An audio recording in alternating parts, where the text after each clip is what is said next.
Bienvenue. On va plonger ensemble dans 5 versets du Coran tirés de la sourate Al-Baqarah.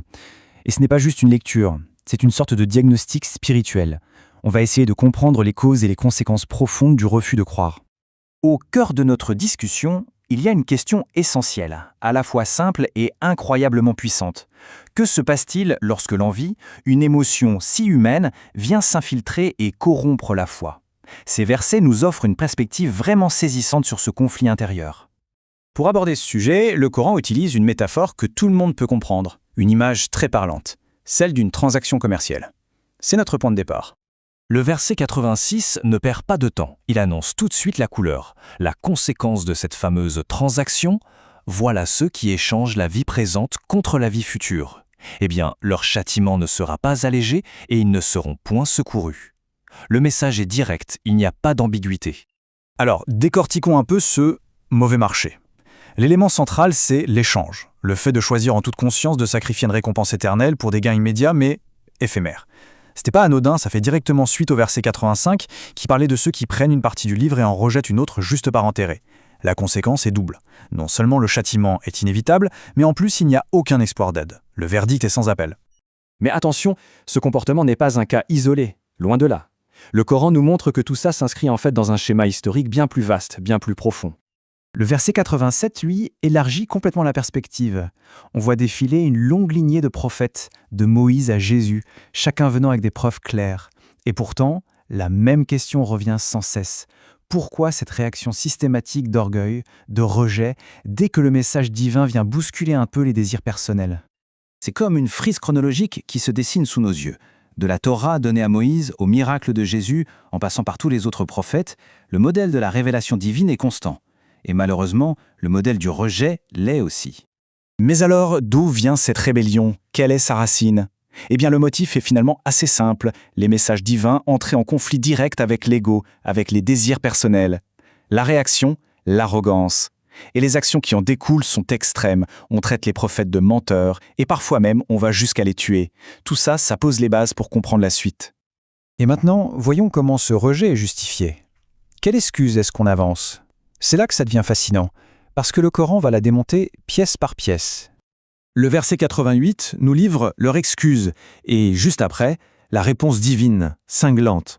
Ils disent « Nos cœurs sont enveloppés », comme pour dire « On est imperméable, on ne peut rien y faire ». Mais le Coran rétorque immédiatement « Non, ce n'est pas la cause, c'est la conséquence. C'est le résultat de votre propre mécréance qui a attiré sur vous la malédiction divine. » Arrêtons-nous juste une seconde sur cette phase. « Nos cœurs sont enveloppés ». C'est une façon de se déresponsabiliser, de dire « on ne peut pas comprendre » ou « on a déjà notre propre savoir, on est plein ». C'est une excuse qui ferme la porte à toute discussion. Donc la position du Coran est limpide. Cette cécité spirituelle, ce n'est pas une condition de départ qui pourrait les excuser. Non, c'est le résultat direct de leur choix. C'est une conséquence de la malédiction divine qui, elle-même, est une conséquence de leur rébellion obstinée. C'est un cercle vicieux. Mais l'histoire ne s'arrête pas là. Elle va même plus loin. Le texte révèle maintenant une contradiction absolument stupéfiante.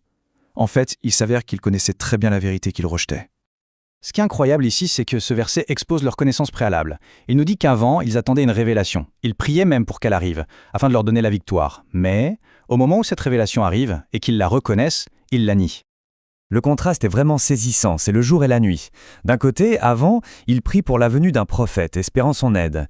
Et de l'autre, une fois qu'il est là, et qu'ils voient qu'il correspond à ce qu'ils attendaient, ils le rejettent. La contradiction est flagrante. Le point clé ici, c'est que ce n'est pas un acte d'ignorance. Pas du tout. C'est un rejet conscient, volontaire, d'une vérité qu'ils attendaient et qu'ils ont reconnue.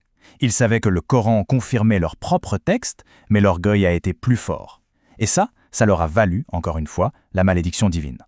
On arrive maintenant au cœur du réacteur, si je puis dire, à la motivation la plus profonde, la plus sombre, derrière tout ce rejet. C'est le véritable point culminant de cette analyse. Et voilà, le dernier verset de notre passage met un mot très précis sur la motivation première, la jalousie, l'envie. Ils ont troqué leurs âmes, c'est une expression très forte, pour quelque chose de méprisable, refusé de croire par pure jalousie. La motivation, c'est donc l'envie, le hasad en arabe. Et ici, c'est une forme bien particulière d'envie. C'est le ressentiment que la grâce de Dieu, la prophétie, ait été accordée à quelqu'un qui n'était pas de leur lignée, un arabe plutôt qu'un israélite. C'est ce tribalisme, cette envie qui a été le moteur de leur refus. L'expression colère sur colère est très importante. Ce n'est pas juste une répétition pour faire joli, ça décrit une accumulation, un effet boule de neige. Chaque nouvelle transgression vient s'ajouter à la précédente, aggravant la situation. L'envie a donc été le catalyseur qui a tout fait basculer. Elle a transformé une simple incrédulité en un crime spirituel bien plus grave. La première colère, c'était pour toute l'histoire de rébellion passée. Et la seconde est venue s'ajouter par-dessus à cause du rejet d'une vérité connue, motivée par la jalousie. Le résultat final, nous dit le texte, c'est un châtiment avilissant. Pour résumer, ces versets nous ont dessiné une trajectoire, une sorte de spirale descendante. Tout commence par un mauvais choix, cette transaction déficitaire. Ce choix s'inscrit dans un schéma historique de rébellion contre tout ce qui dérange l'ego. Ensuite vient la contradiction ultime, nier une vérité qu'on attendait. Et à la racine de tout ça, il y a la cause profonde, l'envie, qui vient tout empoisonner. Toute cette analyse nous laisse avec une question fondamentale, une question qui reste toujours d'actualité. Finalement, quel est le plus grand obstacle sur le chemin de la vérité ? Est-ce que c'est l'ignorance, le fait de ne pas savoir ? Ou est-ce que c'est l'arrogance qui nous pousse à rejeter ce que l'on sait au fond être vrai ? C'est la réflexion sur laquelle ces versets nous invitent à méditer.